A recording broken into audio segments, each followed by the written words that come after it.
मुख्यमंत्री डॉक्टर मोहन यादव आज इंदौर पहुंचे और यूनिटी मार्च कार्यक्रम में शामिल हुए। मुख्यमंत्री डॉक्टर मोहन यादव ने संविधान दिवस की प्रदेश और देशवासियों को बधाई दी है। उन्होंने कहा, देश के संविधान पर हम सबको गर्व है। प्रधानमंत्री ने संविधान को नमन कर शपथ भी ली थी। संविधान के साथ ही प्रधानमंत्री के नेतृत्व में देश आगे बढ़ रहा है। संविधान की मूल आत्मा को पूरा करने का काम प्रधानमंत्री मोदी पूरा कर रहे हैं। उन्होंने कहा, सौभाग्य का दिन है। आज सरदार वल्लभ भाई पटेल की 150वीं जयंती है और 900 किलोमीटर की यूनिटी यात्रा मध्य प्रदेश से होकर गुजर रही है।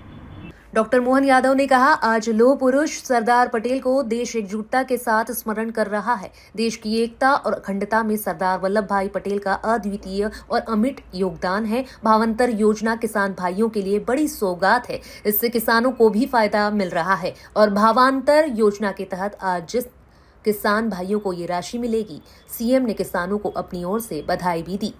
संविधान दिवस की मेरी अपनी ओर से प्रदेशवासियों, देशवासियों को सभी को बधाई।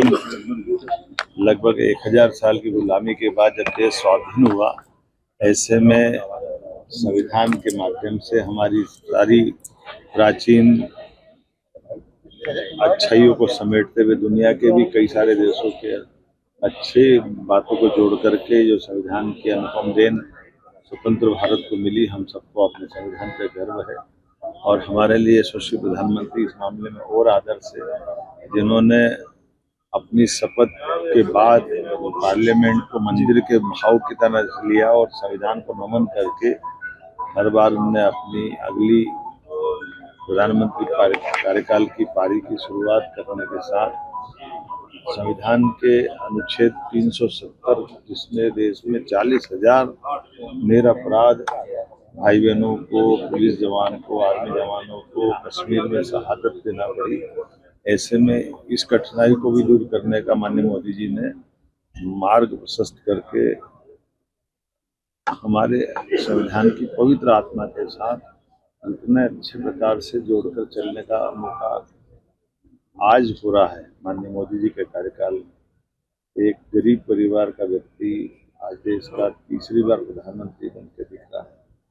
और हम सब ऐसे लोग जिनके घर में कोई राजनीतिक क्षेत्र से नहीं आते, ये सच्चे अर्थ में संविधान की इसी भावना का परिलक्षण है कि हर व्यक्ति जिसके भी परिवार में कोई सांसद, विधायक, मंत्री, मुख्यमंत्री, जरूरी नहीं कि उनके परिवार का बने। ये संविधान की मूल आत्मा है कि जनता के द्वारा, जनता के लिए, जनता के हित के लिए चुने जाने व्यक्ति का निर्वाचन होना चाहिए। तो दुनिया के अंदर सबसे बड़ा गणतांत्रिक देश भारत है और आज उसके माध्यम से दुनिया भारत के प्रति नमन कर रही, तो उसका सबसे बड़ा आधार संविधान है। आइए हम सबको सर यूनिटी मार्च में भी जा रहे हैं, इसके बाद भावांतर योजना का दो आपके बड़े कार्यक्रम हमारे लिए सौभाग्य की बात है। अपने लिए आज सरदार वल्लभ भाई पटेल ने, जिनने हमारी इस भावना के आधार पर जब देश स्वाधीन हुआ, अंग्रेजों ने चालाकी के आधार पर देश के 600 रियासतों को स्वतंत्र करके भारत को फिर टुकड़ों में देखा था। ये सरदार वल्लभ भाई पटेल थे, जिन्हें प्रधानमंत्री रहते हुए गृह मंत्री के नाते से देश की सारी रियासतों का विलीनीकरण करते हुए वर्तमान के राष्ट्र का सशक्त रूप अगर कहीं बनाया तो सरदार वल्लभ भाई पटेल के माध्यम से। हमारी सारी प्रशासनिक सेवा, IAS, IPS सहित जिस प्रकार से UPSC के माध्यम से भविष्य में अधिकारी वर्ग कैसे तैयार होना चाहिए, इसकी भूमिका भी माननीय सरदार वल्लभ भाई पटेल ने खड़ी की।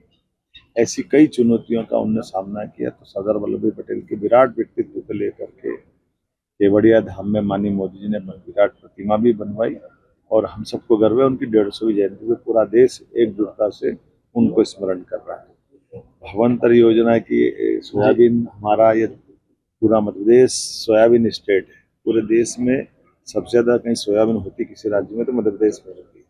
ऐसे में 2016-17 की ये भावांतर योजना माननीय मोदी जी सरकार द्वारा जो लागू की गई थी, आज हम किसान भाई बहनों के बीच न केवल ये योजना का लाभ मिल रहा बल्कि शासन का भी बहुत सारा श्रम और पैसा बच रहा है। एक तरफ हमारा किसानों को लंबी लंबी लाइन में तुलावटियों के आगे खड़े रहना, वहाँ कठिनाई उठाना, FAQ और 50 तरह की झंझटों के बीच सीधा माल तोलो और भावांतर का लाभ लो, ये बड़ी सौगात है मेरी अपनी ओर से। एक बार फिर किसान भाई बहनों को